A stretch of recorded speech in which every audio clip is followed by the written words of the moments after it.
বলার অপেক্ষা রাখে না। 2020 সালটা ছিল সংকট, শঙ্কা আর বিষাদের একটা বছর। শুধু বাংলাদেশ কেন, পুরো পৃথিবী কি এর আগে কখনো এমন সময় দেখেছে? এক করোনা ভাইরাস লণ্ডভণ্ড করে রেখেছে সবকিছু।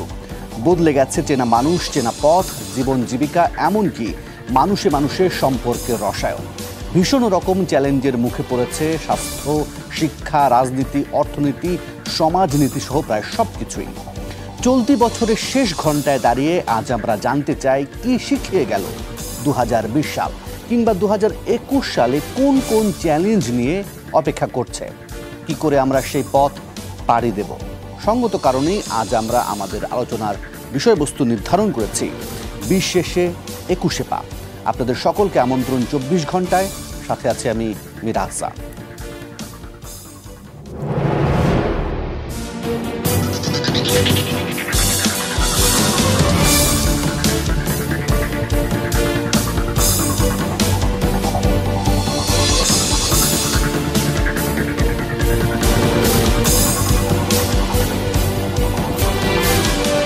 আজ আলোচনার জন্য আমরা একাধিক অতিথিকে আমন্ত্রণ জানিয়েছি, তাদের সাথে একে একে পরিচিত হয়ে নিতে চাই। প্রথমে পরিচয় করিয়ে দেব ঢাকা বিশ্ববিদ্যালয়ের সাবেক উপাচার্য অধ্যাপক আ.ম আরিফিন সিদ্দিককে। জনাব আরিফিন সিদ্দিক, আপনাকে স্বাগত জানাচ্ছি আমাদের 24 ঘন্টায়। আশা করি নিশ্চয়ই আপনি আমাকে শুনতে পাচ্ছেন। এছাড়াও আলোচনায় পরিচয় করিয়ে দিতে চাই সেন্টার ফর পলিসি ডায়ালগের গবেষণা পরিচালক ডক্টর খন্দকার মোহাম্মদ গোলাম মোয়াজ্জেম। ডক্টর খন্দকার গোলাম মোয়াজ্জেম, আপনাকে স্বাগত জানাচ্ছি। নিশ্চয়ই আপনি আমাকে শুনতে পাচ্ছেন। এছাড়াও এই আলোচনায় যোগ করে নিতে চাই বরিশাল বিশ্ববিদ্যালয়ের উপাচার্য অধ্যাপক ডক্টর মোহাম্মদ সাদেকুল আরেফিন, আপনাকেও আমন্ত্রণ। আশা করি কিছুক্ষণের মধ্যেই আমাদের এই স্টুডিওতে এসে হাজির হবেন মাননীয় প্রধানমন্ত্রীর ব্যক্তিগত চিকিৎসক এবং ইউজিসি অধ্যাপক ডক্টর এ.বি.এম আবদুল্লাহ। আপাতত আপনাদের তিনজনকে নিয়ে আলোচনা শুরু করব। আমি আলোচনাটা শুরু করি অধ্যাপক আরিফিন সিদ্দিক আপনাকে দিয়েই। প্রথমেই যেটা তো বলার অপেক্ষা রাখে না, আমরা শুরুতে বলছিলাম যে 2020 সালটা আসলে কেমন গেল, কতটা বিষাদময় ছিল। তারপরও আপনার বিশ্লেষণ দিয়ে আলোচনাটা শুরু করতে চাই। আপনার দৃষ্টিতে এই 2020 সাল আসলে আমাদেরকে কি কি শিখিয়ে গেল, অধ্যাপক আরিফিন সিদ্দিক? ধন্যবাদ আপনাকে। আর 1 ঘন্টা পরেই আমরা 2021-এ পদার্পণ করব। 2020 আমাদেরকে কি শিখিয়ে গেল, এই প্রশ্নের জবাবে বলা যায় যে 2020 সারা পৃথিবীর জন্য একটি বিষাদময় সময় রেখে গেল। একটা বিষাদময় সময়ের সাথে সাথে বিষণ্ণ পৃথিবী, বিপন্ন মানুষ, এই একটা অবস্থা দিয়েই কিন্তু আমরা নতুন বৎসরে পদার্পণ করতে যাচ্ছি। নতুন বৎসরে প্রতি বৎসরই যখন নতুন বৎসরে আমরা পা দিই, তখন আমরা একটা আনন্দের মাঝে সেই বৎসরটাকে গ্রহণ করি। কিন্তু এবার আমরা একটা সংশয় নিয়ে কিন্তু 2021-এ পা রাখছি। 2020 যেভাবে করোনার সংক্রমণ, করোনা জনিত কারণে মানুষের মৃত্যু, নানাভাবে সারা পৃথিবীর অর্থনীতি, শিক্ষা, সর্বক্ষেত্রে যে ধস নেমে এসেছে অথবা যে ধরনের একটা স্থবিরতা দেখা দিয়েছে, এই সার্বিক বিষয়গুলো আমাদেরকে স্মরণ করায় যে এই সংক্রমণ সময়টাকে আরো দীর্ঘায়িত হবে, আরো বিলম্বিত হবে, নাকি 2021-এ আমরা পরিত্রাণ পাবো। তো সেই অবস্থায় আমরা যখন 2021 সালে যাচ্ছি, প্রবেশ করছি, তখন আমাদের মাঝে বিশেষ করে বাঙালি জাতিসত্তার ক্ষেত্রে আপনি যদি বলেন যে 21 শব্দটা যেহেতু যুক্ত আছে, 21 সংখ্যাটা যেহেতু যুক্ত আছে, 2021 কিন্তু আমাদেরকে 21-এর চেতনার পথ দিকে নিয়ে যায়। 52-এর 21 ফেব্রুয়ারি থেকে 71-এর মার্চ আমাদের মুক্তিযুদ্ধ এবং 71-এর ডিসেম্বরে আমাদের স্বাধীন বাংলাদেশ বিজয় অর্জন।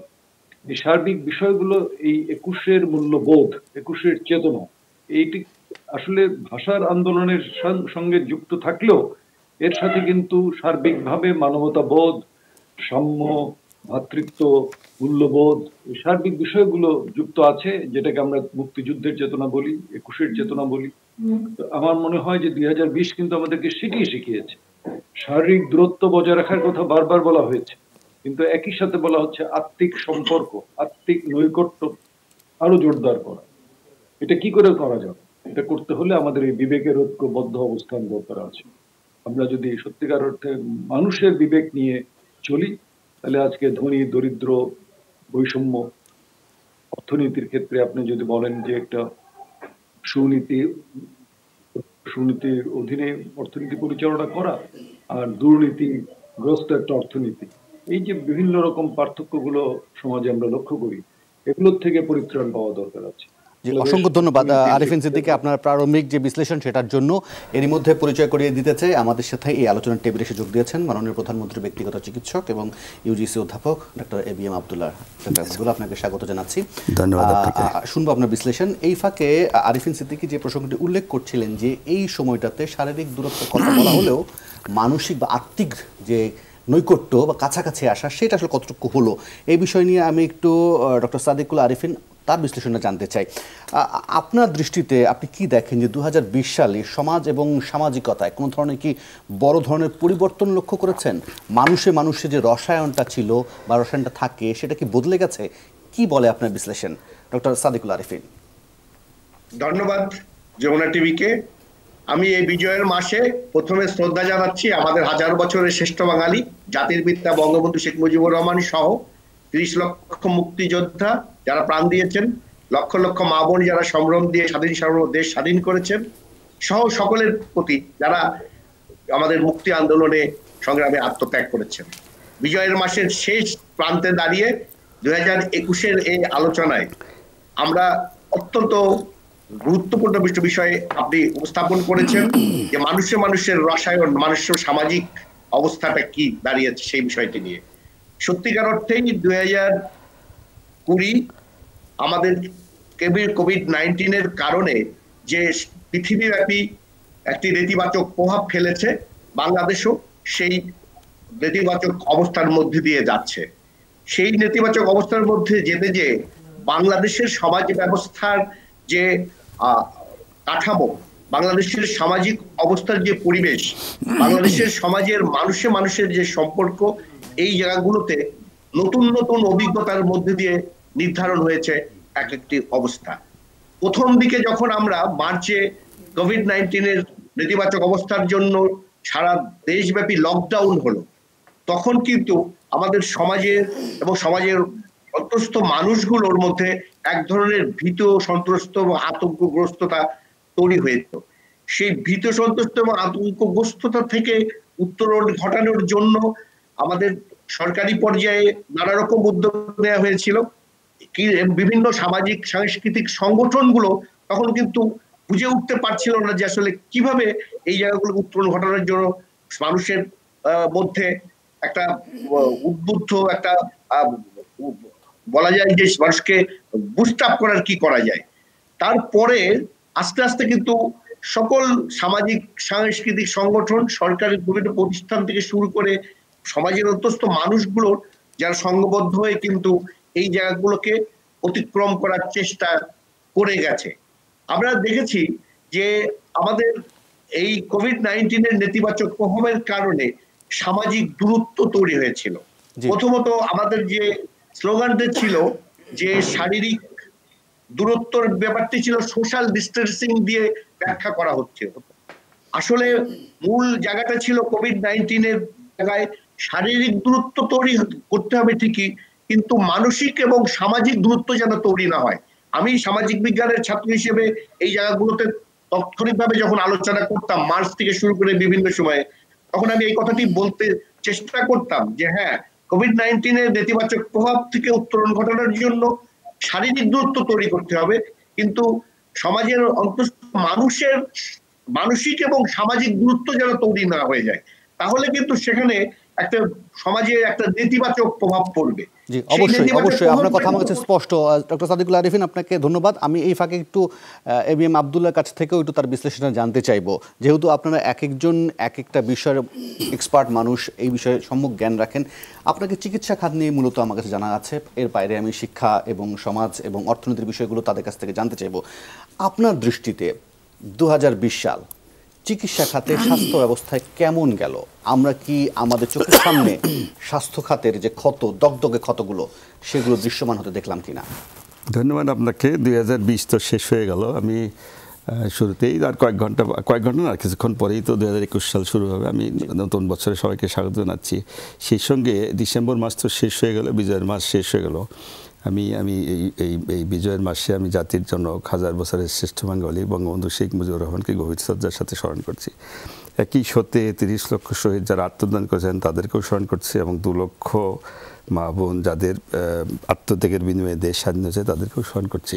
তার আগে আমি একটু কথা বলিনি, আমি একটু উদ্বিগ্ন এই কারণে, মৃত্যুর মিছিল কিন্তু কম বেশি বেড়েই যাচ্ছে করোনাতে। আজকেও অনেকে মারা গেছে, গতকালও মারা গেছে আজকে, এবং বিশিষ্ট লোক মারা গেলেন, এবং এই ডিসেম্বরে এই 11 জন ডাক্তার কিন্তু মারা গেলেন।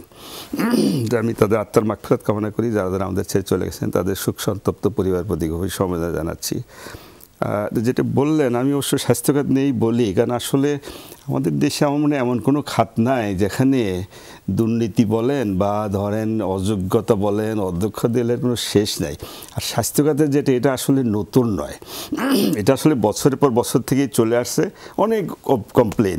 এই যেটা বললাম, অযোগ্যতা, অদক্ষতা, দুর্নীতি, সমন্বয়হীনতা, তারপরে মানে অনেক কিছুই, বা স্বাস্থ্যখাত যে জরাজীর্ণ অবস্থা, করোনা একটা কাজ আমাদের যেটা করে দিছে, এটা একটু উন্মোচিত করে দিছে আর কি। এটা আগেও ছিল, মানুষ জেনে গেছে, হয়তো সিক্রেট ছিল, গোপনে গোপনে জানতো বা প্রকাশ করতো না। করোনা কিন্তু এই জিনিসটা প্রকাশ করে দিছে আর কি। এখন যেটা হচ্ছে, স্বাস্থ্যগত যে অব্যবস্থা ছিল, আছে, আগেও ছিল, এখন অনেক কিছুতেই তো প্রবলেম ছিল। করোনা ধরেন আমরা তো দেখলাম মার্চে, আমাদের 8ই মার্চ শুরু হলো, ওই অবস্থায় তো আমাদের অনেক কিছুই তো ঘাটতি ছিল। এই যে পিপি নিয়ে কত করাপশন হলো, নিম্নমানের, কোয়ালিটি ভালো না, মাস্ক নিয়ে কত কমপ্লেন হলো, কত কিছুই হাসপাতালে অব্যবস্থা, এগুলো কিন্তু হয়েছে, আসলে কিন্তু অস্বীকার করার তো কোনো উপায় নাই। তা আমি মনে করি যে করোনা যেটা করলো 2020-কে 20 মানে তো 20-20, অনেকে 20-কে 20 বলছে, মানে পয়জন বলতেছে আর কি, যে পুরা 2020 সালটা বিষময়, অর্থাৎ পয়জনাস গেছে আর কি। কারণ করোনা এমন কোনো মানে সমাজের এমন কোনো অংশ নাই যে সেখানে সর্বশান্ত বা আক্রান্ত না করছে। আমাদের সাংস্কৃতিক বলেন, অর্থনৈতিক বলেন, যে স্বাস্থ্যের কথা বললাম, এটা শিক্ষা বলেন, ধর্মীয় বলেন, অর্থনীতি, সব জায়গাতেই তো করোনা তো লন্ডভন্ড করেছে। মানে এমন কোনো সেক্টর নাই যে করোনা যেন আক্রান্ত না করছে। তো আমাদের স্বাস্থ্য ব্যবস্থাটা কিন্তু অন্যতম। তা আমি একটা কথা আশাবাদী আমি মনে করি, যেটা যে এই যে যা আমাদের 2020 সালে যা হলো স্বাস্থ্য ব্যবস্থা নিয়ে, বা তার আগেও ছিল, আমাদেরকে একটা ভালো শিক্ষা দিয়ে গেছে, যে আমরা পিছনে যা শিখলাম, এই থেকে যদি শিক্ষা নিয়ে 2021 সালটা আমরা একটু সুন্দরভাবে স্বাস্থ্য খাতটাকে পুনর্গঠিত করে আমরা যদি এগিয়ে যেতে পারি, তাহলে আমাদের সামনের ভবিষ্যৎ আশা করি উজ্জ্বল হবে। শিক্ষা থেকে আসলে কতটুকু শিক্ষা নিলাম সেটা সামনের দিনগুলোতে প্রতিফলিত হবে, এক্স্যাক্টলি তাই, এটি আমি চাচ্ছি, সেটা তো দেখার বিষয়। কিন্তু এই সময়টার মধ্যে সাধারণ মানুষ থেকে শুরু করে চিকিৎসকদের মনের মধ্যে যে ক্ষোভ থেকে শুরু করে হতাশা যেগুলো তৈরি হলো, সেগুলোকে রিকভার করে রিকভার প্রথম কথা হলো যে করোনার যদি শুরু থেকে দেখেন, আমাদের তো ভয়ভীতি ছিলই ডাক্তারদের মধ্যে, বা স্বাস্থ্যকর্মী বা নার্স বলেন, বা সর্বস্তরের স্বাস্থ্য, আমাদের একটা ভয়ে ছিলাম শুরুতে, কারণ রোগটা নতুন, আমরা জানতাম না ভালো, এটার নেচার জানতাম না, চিকিৎসাকে জানতাম না, এটার কী পরীক্ষা, অনেক কিছু তো জটিলতা ছিল শুরুতে। যদিও অনেকে সাধারণ মনে করছে, আমিও মনে করতাম এটা সাধারণ সর্দি কাশি, নিউমোনিয়া এরকম। পরে দেখা গেল যে করোনার শরীরের এমন কোনো মানে অংশ নাই যেটা আক্রান্ত না করে, লিভার, হার্ট, কি সব কিছু। তবে বর্তমানে আমরা যারা, আমি প্রথম কথা আমাদের জন্য একটা ভালো খবর এটা বলতে পারি আমি, যে আমরা যারা ডাক্তার, আমরা যারা নার্স বা স্বাস্থ্যকর্মী যারা আছে, আমাদের কিন্তু যথেষ্ট দক্ষতা অর্জন করছি, আমরা কিন্তু অভিজ্ঞতা অর্জন করছি, আমরা কিন্তু ভালোভাবে জনগণের স্বাস্থ্য সেবা দিতে পারছে, আমাদের চিকিৎসা ভালো দিতে পারছে, কিন্তু অস্বীকার করার উপায় নাই। আপনি যদি দেখেন সারা পৃথিবীর দিকে ডেথ রেট দেখেন, তুলনামূলক আমাদের কিন্তু অনেক, এখন 5,500-এর মধ্যে হয়েছে, অনেক কিন্তু ভালো হয়ে যাচ্ছেন। আমি মনে করি যে করোনার একটাই হচ্ছে শুরুতে যে ভয় ভীতি, মানে আমাদের মধ্যে যেগুলো ছিল, আমরা কিন্তু এগুলো কাটিয়ে উঠছি, এইটুকু আমি কিন্তু বলতে পারি। তো হ্যাঁ, ডাক্তারদের একটু খুব যেটা বললেন হতে তো পারে, আমরা যারা কাজ করছি, এবং হাইয়েস্ট ডাক্তার কিন্তু মারা গেছে অনেক, তাই না? অনেক ডাক্তার কিন্তু, এমন ডাক্তার স্বাস্থ্য প্রায় 128 জন ডাক্তার কিন্তু মারা গেছেন, স্বাস্থ্যকর্মী মারা গেছেন। আমার এই সেক্টরের মধ্যে সবচেয়ে বেশি লোক মারা গেছেন স্বাস্থ্য সেবা দিতে গিয়েই। তারপরেও কিন্তু আমরা সেবা দিতে কিন্তু পিছপা হই নাই, আমরা কিন্তু কাজ করে যাচ্ছি। সেটাকে আসলে রিকভার করা খুবই জরুরি। আমি একটু ডক্টর গোলাম মোয়াজ্জেম তার বিশ্লেষণটা জানতে চাইবো। ডক্টর মোয়াজ্জেম, আমাকে একটু বলবেন যে যতটা ধসে পড়ার কথা ভাবা হচ্ছিল বা শঙ্কা করা হচ্ছিল বাংলাদেশের অর্থনীতির ক্ষেত্রে, সেরকম কিছু হয়েছে কিনা? আপনার দৃষ্টিতে কেমন গেল 2020-এর অর্থনীতি? দেখুন, করোনার প্রথম প্রভাব যখন বাংলাদেশে প্রথম প্রকটতর হলো মার্চের শেষে, এপ্রিলের শুরুতে, তখন একটা বড় আশঙ্কা ছিল বিগত দশকের যে অর্জন বাংলাদেশের অর্থনীতিতে, সেটা আবার ধসে পড়বে কিনা। কিন্তু সৌভাগ্যবশত আমরা যেটা দেখেছি যে পরবর্তীকালে শুরুর দিকে অনিশ্চয়তা ছিল, ভীতি ছিল, আতঙ্ক ছিল, এবং পরবর্তীতে আমরা যেটি রাজনৈতিক একটা এটাকে প্রজ্ঞা বলবো না ঝুঁকি বলবো, দেখেছি যে এর ভিতরেই আমাদের অর্থনৈতিক কর্মকাণ্ড আমাদের খুলে দেওয়া হয়েছে। এবং যদিও এর মধ্যে ঝুঁকি ছিল, যে মৃত্যু ঝুঁকি ছিল, তবে সৌভাগ্যবশত যেহেতু বাংলাদেশে মৃত্যু হার কম ছিল, ফলে ঝুঁকি নিয়ে আমরা অর্থনীতি খুলে দেওয়ার ফলে মানুষ কাজে যোগদান করতে পেরেছে। সরকারের সীমিত সামর্থ্য দিয়ে কিন্তু সরকার বিভিন্ন গোষ্ঠীকে প্রণোদনা দিতে চেয়েছেন, কিন্তু সকলে হয়তো সেই প্রণোদনা সুবিধা পাননি। কিন্তু যেটি সবচেয়ে উপকারে হয়েছে, যেটি আপনি প্রশ্ন করছিলেন যে ধসে পড়ার একটা আশঙ্কা ছিল, সেভাবে পড়েনি, তার একটা বড় কারণ আমি বলবো যে ঝুঁকি নিয়ে অর্থনৈতিক কর্মকাণ্ড খুলে দেওয়ার ফলে মানুষজন আবার তার কাজে যোগ দিতে পেরেছে, এবং সীমিতভাবে হলেও তিনি সেখান থেকে তার আয় নিশ্চিত করতে পেরেছেন। তবে একই সাথে এটাও আমাদের প্রশংসা করতে হবে যে একেবারে শুরুতে যখন স্টিমুলাস প্যাকেজ ঘোষণা হয়েছিল, তখন কিন্তু সকল গোষ্ঠীর জন্যই সেখানে প্রণোদনার কথা ঘোষণা ছিল। সেটা স্বাস্থ্যকর্মী, চিকিৎসা কর্মী থেকে শুরু করে ব্যবসা বাণিজ্যের সাথে জড়িত ফ্রন্টলাইন অন্যান্য ওয়ার্কার সকলের জন্য সেখানে প্রণোদনার ঘোষণা ছিল। এটা একটা বড় রাজনৈতিক সিদ্ধান্ত, যেটি কাজে দিয়েছিল। আবার একই সাথে অর্থনৈতিক কর্মকাণ্ডে গুরুত্বপূর্ণ ভূমিকা রাখে যে খাতগুলো, রপ্তানিমুখী খাত, তাদেরকে সরকার সর্বাগ্রে প্রণোদনা দিয়ে তাদের কার্যক্রমগুলো সচল রেখেছিলেন। ফলে তার মাধ্যমে উৎপাদন হয়েছে, কর্মসংস্থানেরও একটা বড় জায়গা নিশ্চিত করা গেছে। তবে যে জায়গাটিতে দুর্বলতা থেকে গেছে, ক্ষুদ্র মাঝারি খাত, অপ্রাতিষ্ঠানিক খাত, কৃষি খাত, সেই জায়গাগুলোতে যে প্রণোদনাগুলো দেওয়া হয়েছিল সেটি পূর্ণাঙ্গভাবে বিতরণ করা যায়নি।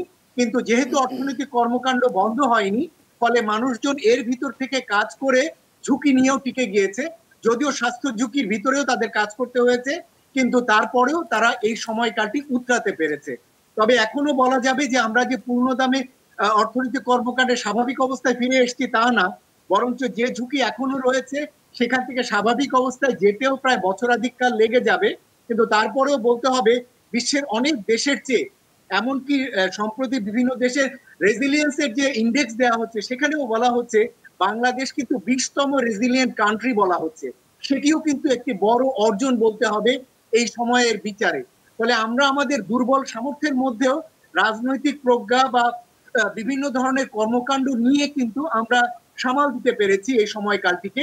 যদিও আমাদের এখনো অনেক পথ পাড়ি দেওয়া বাকি, সেই জায়গাগুলোতে হয়তো আগামী দিনে আমাদের কাজ করতে হবে। ডক্টর মোয়াজ্জেম, অসংখ্য ধন্যবাদ। আমি ফিরে এসে আপনার কাছে এইটাও জানতে চাইবো যে আপনি বলছিলেন যে এক ধরনের রাজনৈতিক সিদ্ধান্ত, ঝুঁকি নিয়ে অর্থনৈতিক কর্মকাণ্ডগুলো শুরু করা, কিন্তু পাশাপাশি এটাও একটু মনে রাখা জরুরি, এই ধস ঠেকানোর বিষয়ে প্রধানত কোন মানুষগুলো, কোন সেক্টরের মানুষগুলো সবচেয়ে বেশি ভূমিকাটা রাখলো, সেটা নিশ্চয়ই আপনার মূল্যায়ন আছে। আমি বিরতির পর ফিরে সেটা নিশ্চয়ই আপনাকে জানতে চাইবো।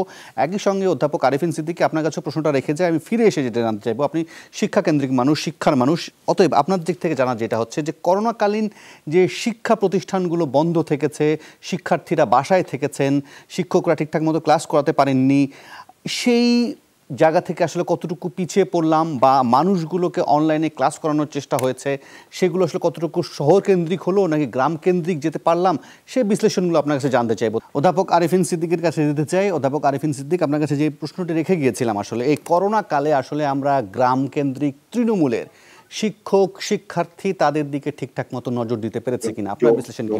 যমুনা টিভির লাইভে আছি, যমুনা টিভিতে লাইভ।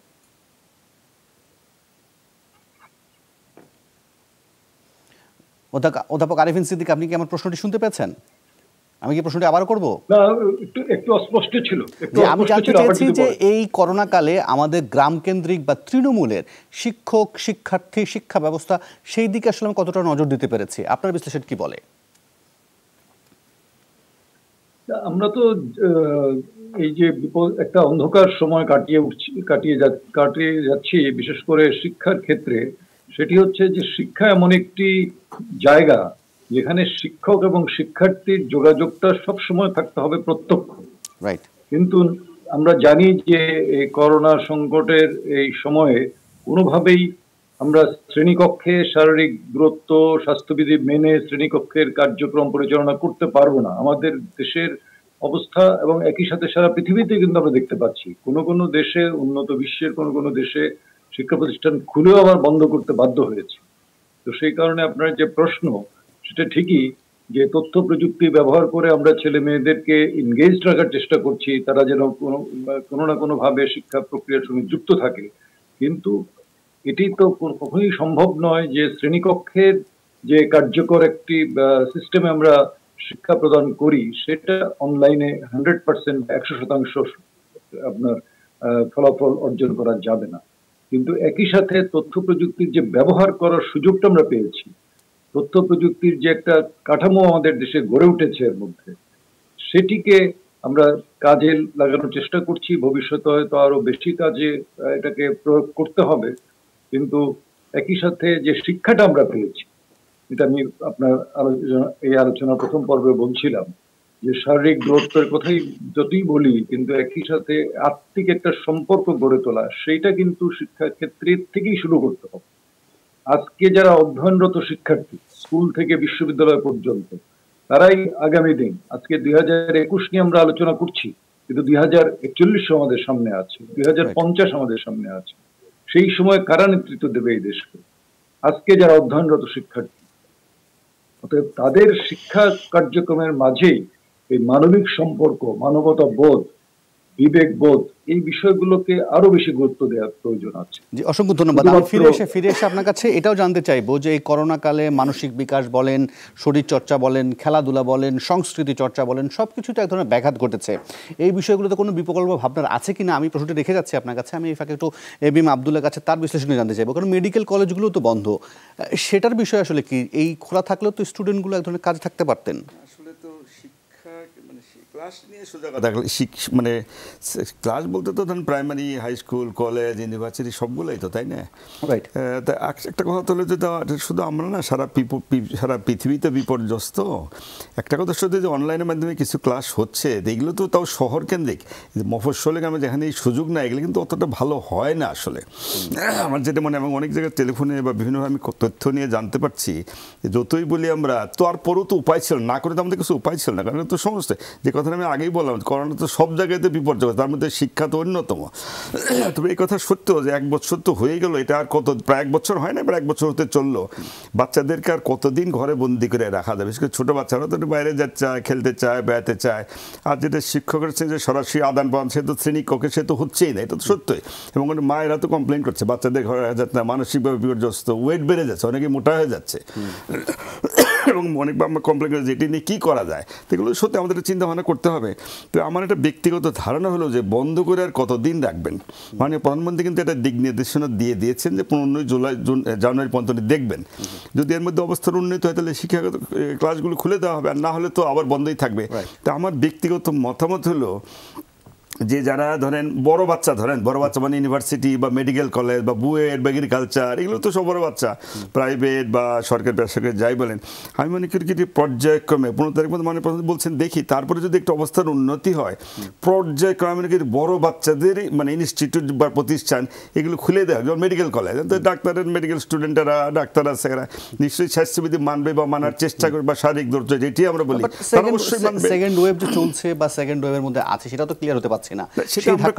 আমরা কয়েকটা দিন দেখবো, আমি দেখে মনে করি যদি অবস্থার উন্নতি হয়, আমি বলছি বড়দের এগুলো আগে খুলতে, যেমন ইউনিভার্সিটি হল খুলতে পারে, বুয়েট খুলতে পারে, মেডিকেল কলেজ খুলতে পারে, এগ্রিকালচার এগুলো খুলতে পারেন, খুলে এবং সেখানে কঠোরভাবে যেন স্বাস্থ্যবিধি যতটুকু সম্ভব মেনে চলার ব্যবস্থা করে, এইগুলো ব্যবস্থা করে যদি খোলা যায়, এটা পর্যায়কে খুলে যদি দেখি অবস্থার উন্নতি হচ্ছে, তারপরে আমি মনে করি যে হাই স্কুল বা প্রাইমারি স্কুল, বিশেষ করে প্রাইমারি স্কুল আগেই খোলার পক্ষপাত দেখা, ছোট বাচ্চা তো স্কুলে যাবে, খেলবে, বেড়াবে, ঘোরাফেরা, আবার বাচ্চাদের কিন্তু মা গার্জেনে নিয়ে যাবে, গার্জেন দেখবেন ওই গেটের বাইরে আবার ওই 50-100 জন গার্জেন থাকবে, সুতরাং বাচ্চাদের মধ্যেও ঝুঁকি থাকবে, গার্জেন বাইরে রয়েছে, মা রয়েছে, তাদের ঝুঁকি আছে, আবার এক বাচ্চা ওই আরেকজনের সে মিশে ওই সেই ভাইরাস বহন করে কিন্তু ঘরে যাবে, ঘরে তার বাপ মা, দাদা দাদি, নানা এদের মধ্যে ছড়া, পাড়া প্রতিবেশী ছড়া ঝুঁকি কিন্তু রয়ে গেছে। সেজন্য আমি মনে করি যে বড়দেরকে আগে স্কুলটা মানে স্কুল মানে ইনস্টিটিউট খুলে পর্যায়ক্রমে প্রাইমারি হাই স্কুল যদি অবস্থা, আমি ডক্টর মোহাম্মদ সাদিকুল আরিফিন তার বিশ্লেষণে জানতে চাই যে একটা কথা বলা হচ্ছিল যে ধরুন মানুষের সম্পর্কের জায়গায়, আত্মিক বন্ধনের জায়গায়, এগিয়ে আসার জায়গায়, কিন্তু একই সঙ্গে আপনি যদি একটু পত্রপত্রিকাগুলো ঘাটেন তাহলে দেখবেন এই করোনা কালে কিন্তু বছর জুড়ে ধর্ষণ বলেন, নির্যাতন বলেন, এর ভয়াবহতা আমরা লক্ষ্য করেছি। এটা কি কোনো ধরনের প্রভাব ফেলেছে নাকি, কি বলবেন আপনি? এটা অত্যন্ত গুরুত্বপূর্ণ বলেছেন। আসলে করোনার যে নেতিবাচক প্রভাবটি আমাদের যদি বাংলাদেশের অবস্থার প্রেক্ষাপটে বিবেচনা করেন তাহলে দেখবেন যে গ্রামাঞ্চলগুলোতে বা মফস্বল অঞ্চলগুলোতে কিন্তু এর নেতিবাচক প্রভাবটা অত গুরুত্বের সাথে মানুষ নেয়নি। ফলে গ্রামাঞ্চলে বা মফস্বলের শহরগুলোতে যে সোশ্যাল ডিস্টেন্সিং বা আমি যেটাকে বলি physical distancing through social distancing এর যে কনসেপ্টটি প্রথম দিকে বলা হয়েছিল সেটা কিন্তু কেউ ওইভাবে মানেনি। এখন তো এর সময় অনেক উত্তরণ ঘটেছে। আমরা যদি জুন পর্যন্ত লকডাউনের সময়টুকু দেখি তখন শহর কেন্দ্রিক যে physical distancing through social distancing কনসেপ্টটাকে মানা হচ্ছিল, কিন্তু আমাদের মফস্বল অঞ্চল বা প্রত্যন্ত অঞ্চলে এই জায়গাগুলো ছিল না। ফলে সার্বিকভাবে সমাজ ব্যবস্থার যে প্রচলিত যে অবস্থা ছিল সেখান থেকে খুব বড় ধরনের খুব পরিবর্তন হয়নি। প্রথম দিকে ভীতি সন্ত্রস্ত হয়েছিল মানুষ, সেখানে মানুষ কিছু ডিস্টেন্স মেনটেন করছিল, কিন্তু পরবর্তীতে কিন্তু মানুষ আর এই জায়গাগুলোতে নেই। এখন যেমন বর্তমান সময়ে আমরা শহরগুলোতে দেখলে কি বুঝবেন যে কোথাও যে আছে তার সেই জিনিসটা মানুষের মধ্যেই আর নেই। আমাদের এই জায়গাগুলো থেকে দেখলে দেখা যাবে যে সমাজ ব্যবস্থায় ওই প্রভাবটি ওইভাবে পড়ে। তাছাড়া সমাজ ব্যবস্থার কিছু নেতিবাচক বিষয় তো অনেক সময় থেকে রয়েই গেছে, যার ফলে ধর্ষণ বা সামাজিক অস্থিরতা বা সামাজিক বিশৃঙ্খলার মতো কিছু ঘটনা কিন্তু ঘটেছে। এবং এই ঘটনাগুলো করোনার সময় আমরা বিভিন্নভাবে দেখেছি এবং হয়েছে, কিন্তু তার আগেও কিন্তু এই ঘটনা ঘটেছে। আমরা বিগত সময় বছরের যদি পার্সেন্টেজ গুলা নেন যে সামাজিক বিশৃঙ্খলা, ধর্ষণ বা ক্রাইম বা অপরাধ প্রবণতা বা ইত্যাদির যে পার্সেন্টেজ, সেদিক থেকে এবছরে বেড়েছে এরকম তুলনা করলে দেখা যাবে যে কিছু হাইলাইট হয়েছে কিছু বেশি। সেই হাইলাইটের কারণে কিছু মুভমেন্ট হয়েছে, মুভমেন্ট হওয়ার পিছনে সরকারিভাবে আইনগত পদক্ষেপ নেওয়া হয়েছে, কিন্তু তার মানে এই নয় যে এগুলো আগে কম ছিল এখন খুব বেশি বেড়ে গেছে। তুলনা করলে প্রায় একই রকম প্রচলিত অবস্থায় দেখা যাবে। সেই জায়গাটা থেকে করোনা নেতিবাচক প্রভাব মানুষের মনে ফেলেছে। প্রথম দিকে বলেছিল একটা ভীতি সন্ত্রস্ত ভীতির অবস্থা তৈরি করেছিল, কিন্তু এখন আর সেই অবস্থা কিন্তু আর নেই। ধন্যবাদ ডক্টর মোহাম্মদ সাদেকুল, আপনাকে ধন্যবাদ আমার বিশ্লেষণের জন্য। আমি একটু ডক্টর গোলাম মোয়াজ্জেম তার একটু বিশ্লেষণ জানতে চাইবো অর্থনীতির আসপেক্টে। যেটা বলছিলেন আপনি এক ধরনের ঝুঁকি নিয়ে অর্থনৈতিক কর্মকাণ্ড খুলে দেওয়া, রাজনৈতিক সিদ্ধান্ত, সরকারের যে সিদ্ধান্ত সেটা হয়তো এই যে ধরনের সংখ্যাটা ছিল সেটাকে ঠেকিয়ে দিয়েছে। কিন্তু একই সঙ্গে এটাও তো ঠিক যে কৃষক বলেন, প্রবাসী শ্রমিক বলেন, তারাও তো এই ধাক্কাটাকে মোকাবেলা করার জন্য অনেক বেশি বড় রকম ভূমিকা রেখেছে। সেই মানুষগুলোকে সহায়তা দেওয়া বা তাদেরকে ঠিকঠাক মতো সময় মতো তার কাজের জায়গায় ফেরত পাঠানো, সেগুলোকে আমরা ঠিকঠাক মতো করতে পেরেছে কিনা, কি দেখেছেন? আপনি আসলে ঠিকই বলেছেন যে আমরা যতটা সাকসেসফুল হয়েছি সহায়তা রপ্তানিমুখী খাত বা বড় শিল্প খাতের প্রতিষ্ঠানগুলোকে বা তাদের শ্রমিকদের জন্য যতটা সফল হয়েছে, কেননা আমরা দেখেছি যে রপ্তানিমুখী খাতে সরকারের প্রণোদনা 2 দফা দেওয়ার পরও 100% বাস্তবায়ন হয়েছে। আবার বড় শিল্প প্রতিষ্ঠানে যে 30,000 কোটি টাকা তার প্রায় 82% বাস্তবায়ন হয়ে গেছে। সুতরাং সেই জায়গায় উন্নতি হয়েছে। কিন্তু তার বিপরীতে গিয়ে ক্ষুদ্র মাঝারি খাতের শিল্প উদ্যোক্তাদের 20,000 কোটি টাকার ভিতরে মাত্র 28% বিতরণ হয়েছে। কৃষি খাতে 9,000 কোটি টাকার ভিতরে মাত্র 22% বিতরণ হয়েছে। আবার বিদেশ ফেরত যারা তাদের জন্য যে 3,000 কোটি টাকা রাখা হয়েছিল তার প্রায় তেমন কোনো বিতরণই হয়নি। এই যে না পারাটা, এটি কিন্তু একটা বড় সংখ্যক শ্রমিকদেরকে আসলে একটা বড় চ্যালেঞ্জের মধ্যে ফেলেছে। তবে সৌভাগ্য যে আমাদের কৃষি খাত এই সময়কালে শুরুর দিকে ভালো করেছে, পরে অবশ্য বন্যার কারণে সমস্যার মধ্যে গিয়েছে, পরে আবার নতুন করে আমনের শেষ সময় এবং এখন আবার ভালো করছে।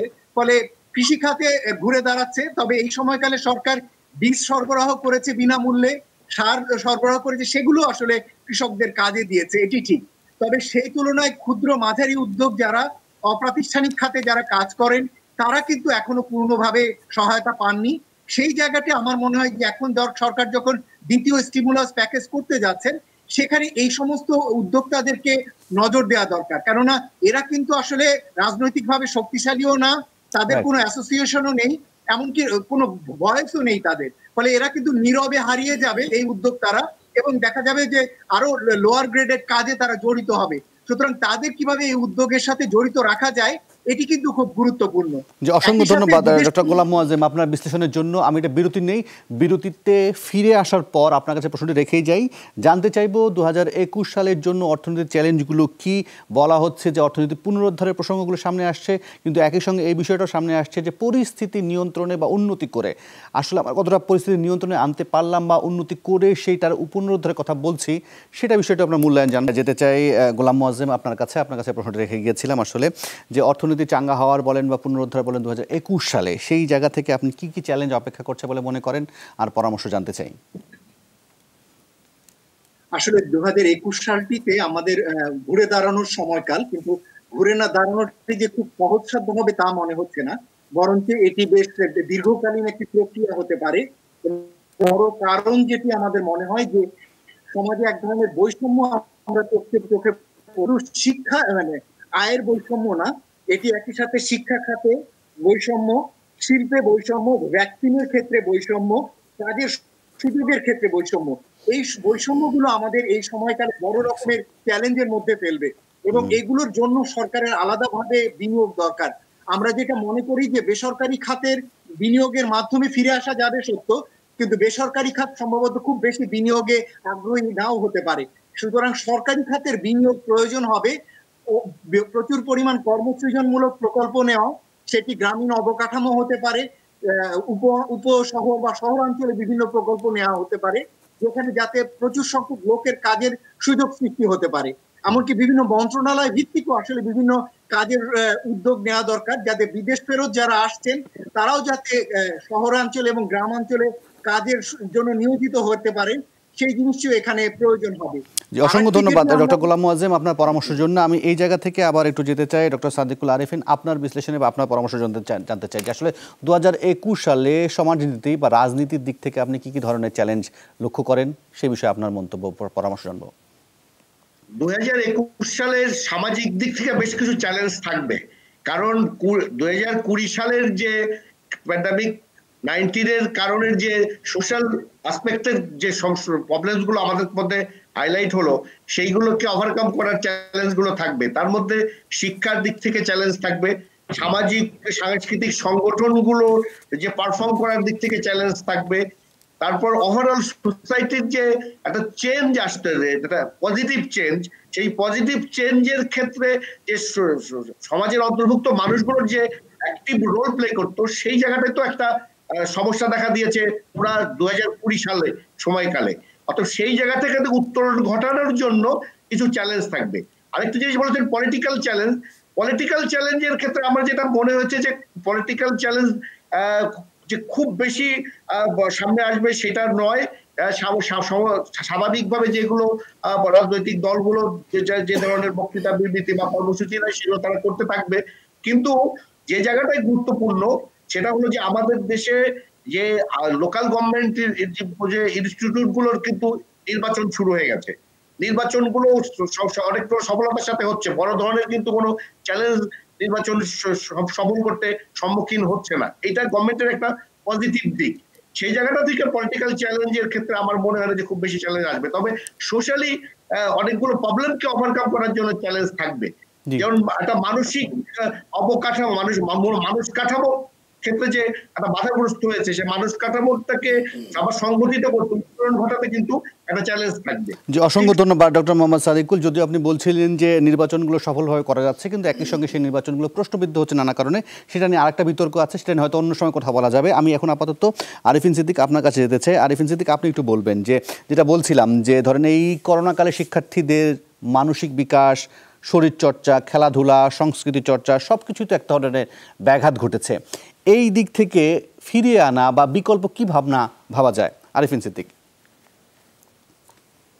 জি, না ঠিকই বলেছেন। এটা তো আমাদের দেশের যে শিক্ষা ব্যবস্থা তার একটা আমূল পরিবর্তন দরকার আছে, যেটি বঙ্গবন্ধুর স্বপ্ন ছিল।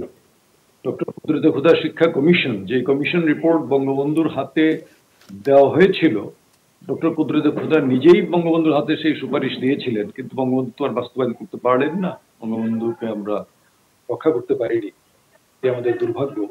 তো সেই কারণেই শিক্ষা ব্যবস্থাকে কিন্তু আমরা বহুদিন পর্যন্ত এমন ভাবে নিয়ে গেছি যে মনে হয় অন্ধ মানুষ পথ চলছে।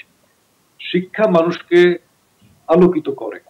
শিক্ষা নীতি ছাড়া একটা দেশ যখন এগিয়ে চলে, এবং 75 থেকে 2010 এই পুরোটা সময় কিন্তু এই দেশ চলেছে কোনো শিক্ষানীতি ছাড়া, তাহলে আপনি বুঝতে পারেন যে শিক্ষাতে কত ধরনের সমস্যা এখন আমরা মোকাবেলা করছি। 2010 থেকে শিক্ষানীতি এদেশে প্রণীত হয়েছে, শেখ হাসিনা প্রশাসন করে এখন বাস্তবায়নের দিকে ওনারা আছেন। কিন্তু মাঝখানে তো একটা বিরাট সময়, এবং সেই সময় কতগুলো প্রজন্মের ছেলে মেয়েরা বেরিয়ে গেছে লেখাপড়া করে, এখন তারা রাষ্ট্রের বিভিন্ন পর্যায়ে আছে। শিক্ষিত মানুষ তো আছে প্রশাসনে, কিন্তু শিক্ষিত কোট আনকোট বলেন, আর সমাজে কি ধরনের দুর্নীতি, অনিয়ম, অন্যায় চলছে সেটাও আমরা গণমাধ্যমে লক্ষ্য করি। তাহলে বোঝা যাচ্ছে যে শিক্ষার সাথে আপনি যে কথাগুলো বললেন, সংস্কৃতি, ক্রীড়া, অন্যান্য মানসিক বিকাশ, কো কারিকুলার অ্যাক্টিভিটিস বা সহশিক্ষা কার্যক্রম, সেগুলোকে আমরা সেই গুরুত্বটা দেইনি। আমার মনে হয় এখন সময় এসেছে, করোনার সেই সংকটে আমরা এই শিক্ষা পেয়েছি যে মানুষের মানবতাবোধ এবং মানবিকতা না থাকলে যত শিক্ষাই হোক না কেন সেটি শেষ পর্যন্ত দেশের কোনো কাজে আসে। অসংখ্য ধন্যবাদ অধ্যাপক আসম আরিফিন সিদ্দিকী আপনার এই বিশ্লেষণের জন্য। আমি অনুষ্ঠানের একেবারে শেষ পর্যায়ে আসছি। ডক্টর এবিএম আব্দুল্লাহ, আপনার কাছে জানতে চাইব, আপনি দেখবেন গোলাম মোয়াজ্জেম একটি কথা বলছিলেন যে করোনায় ভ্যাকসিন বৈষম্য, এটাও একটা হতে পারে, একটা বড় চ্যালেঞ্জ হতে পারে। এখন তো ভ্যাকসিন পাওয়া নিয়েই অনেক সন্দেহের কথা অনেকেই বলেন। 2021 সালে মনে হয় এটাই সবচেয়ে বড় চ্যালেঞ্জ। সে বিষয়ে কি করা হচ্ছে? না, ধন্যবাদ। আসলে তো কথা তো সত্যই। প্রথম কথা হলো যে পুরা করোনা তো আমরা সব দিক থেকেই বিপর্যস্ত, আমরা বিশ্লেষণে সবাই তো এই কথা বলছি, সব দিক থেকেই, কোনো কিছু তো আর বাদ নাই। তো ভ্যাকসিন অবশ্যই একটা আশার আলো আমাদের দেখাচ্ছে।